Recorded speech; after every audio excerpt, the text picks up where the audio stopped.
Just as I suspected, more and more people are talking about gold.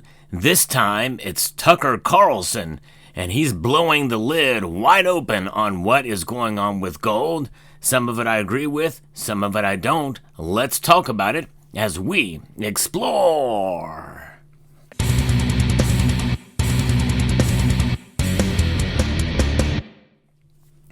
Several members of the community, Solemn Stacker and Silver Hussin 13, share with me a great piece from Tucker Carlson, an interview, which is actually rather lengthy. And I typically don't watch really long form interviews like that too often. And I did skip over some parts where they weren't really discussing gold, but the vast majority of the interview is around gold. Now, the last time this kind of thing happened, at least to some degree, was with Joe Rogan. And Joe Rogan talked about gold and also a little bit about silver as well, too, and I've discussed that in videos. But of course, we know that ever since it was announced that the gold reserves will be opened up, at least to Donald Trump and Elon Musk and governors and senators who choose to take the invite, well, it has started to make more mainstream news. Now, Tucker Carlson, though not considered mainstream news anymore, has a huge following on X and also other social media platforms, and he does these long-form interviews, sort of reminiscent of what Joe Rogan does, but a lot of it is a little bit more policy-based, and whether you agree with Tucker Carlson or not, he has a wide reach with his audience. And in this time, he did a long-form interview with one Luke Gromen, who I'm not very familiar with, but I looked up his website, and it looks like that he is not selling gold, at least that I can see, although I think he is in the financial markets, and he does speeches and the like and talks about it, but he has made the suggestion, a very conservative suggestion, to have 5 to 10% of your worth in gold. He believes in gold, much like our Treasury Secretary, Scott Bessent. But nonetheless, this interview was quite eye-opening. I'm going to link to it in the description of this video so you can check it out for yourself. It is worthy of a listen. And I think it was quite interesting. The title of the video is Why the CIA Doesn't Want You Owning Gold. And is Fort Knox lying about our gold reserves? And there's a portion at the end where he asks the question is, should people be investing in gold? And I would say, it's a good idea. Of course, I've been saying that for as long as I've been on this channel, especially since 2017, where I have made a notable decision to focus more of my resources on gold. However, I still am buying silver. Gold prices have increased for sure. Now, even though Luke Gromen is not selling gold, at least that I can see, or is not associated, I don't think, with any kind of company, I am. And that is summitmetals.com. Although, just because I am associated with Summit Metals, that should not persuade you or dissuade you from buying gold or any other precious metal. But if you are considering making such a move, well, consider Summit Metals, not only because they have the most competitive prices, but because they have great service, and they also have very fast shipping as well. So check out summitmetals.com just to take a look around and see what they're offering and the prices they have. Especially if you're a new silver stacker, you can get silver 5 ounces at spot using the code new customer.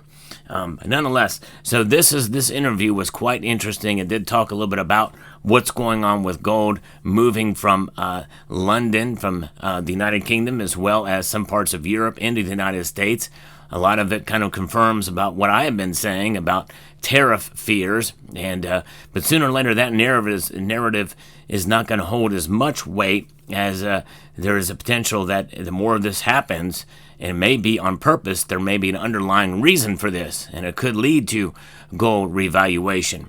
And I think that is a real possibility, and they discussed that in the interview, and it's intriguing. Now, Tucker Carlson is not a financial expert, and he certainly mentions that in the interview, but he kind of says that a lot of people are kind of kowtowing on gold, talking about this term gold bug as being a sort of a derogatory term. And I never really thought about it that way, but in a sense, I guess it could be considered derogatory.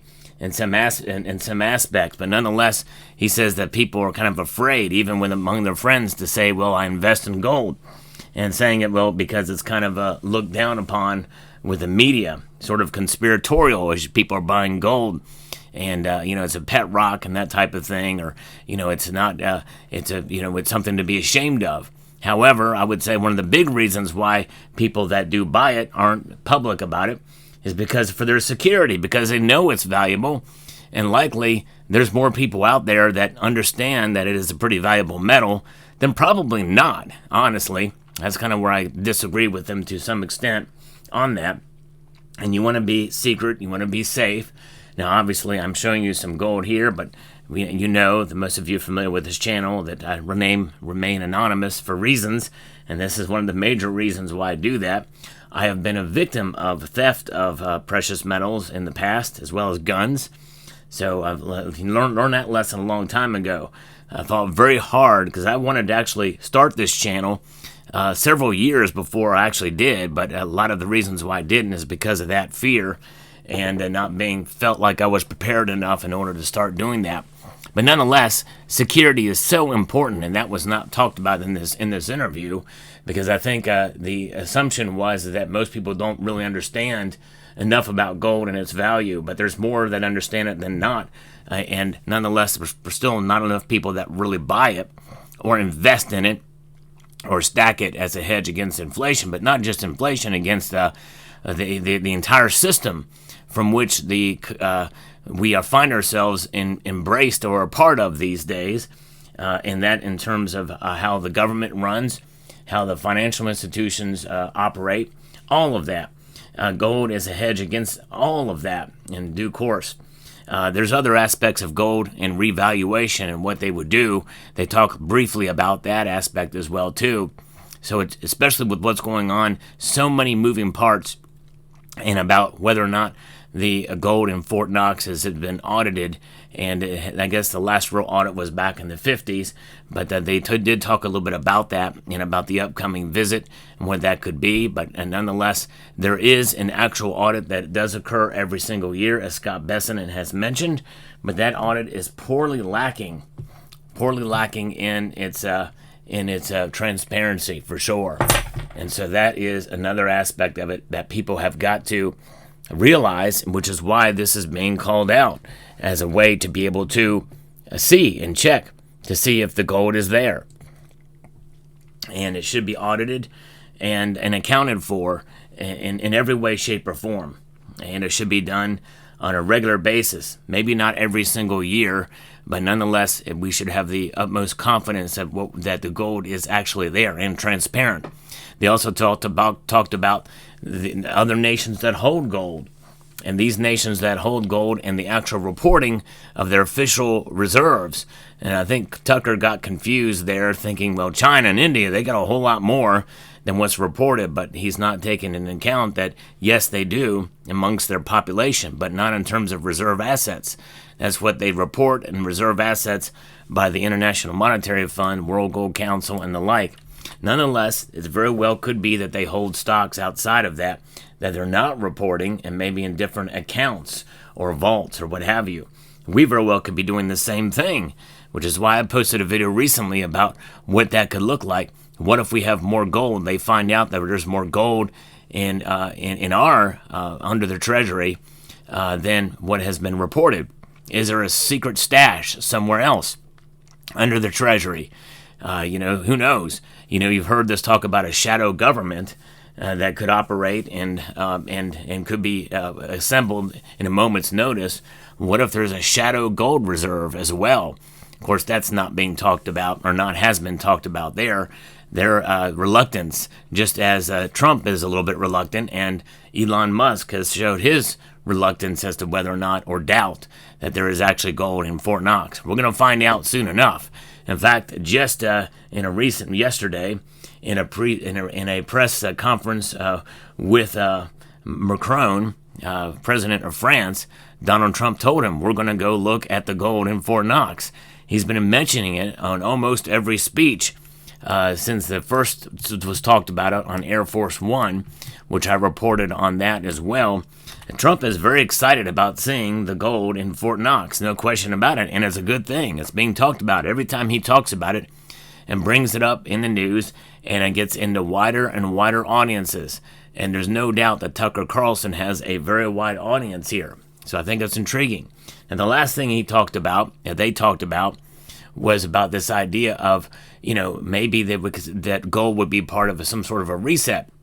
And I like the language he used here was natural rebalancing mechanism. And I think that's really the ultimate truth. That is what gold is. It's a natural rebalancing mechanism. It will be the foundation from which there will be a reset of some sort that will be trustworthy, because the biggest central banks around the world hold gold. So there's that. The very last thing they talked about was where the price could be.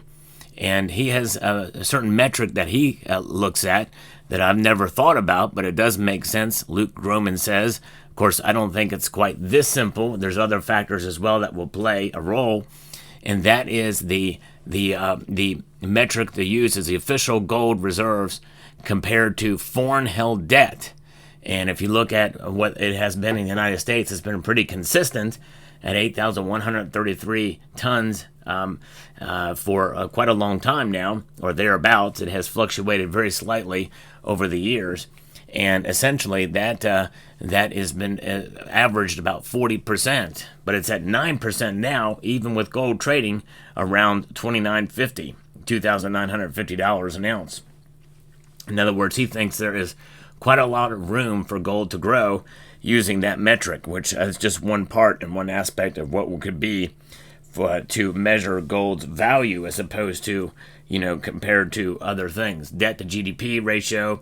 There's a number of different factors as well, but that one certainly is noteworthy. So there you have it. So check out the video. I would encourage you to watch all of it or most of it, and let me know what your thoughts are about what I say about it as well in the comments section down below. Hope you found this video informative, insightful, and educational. Would like to extend a multitude of gratitude to each and every one of you for taking the time to watch, and to encourage you to please rate, share, comment, and subscribe.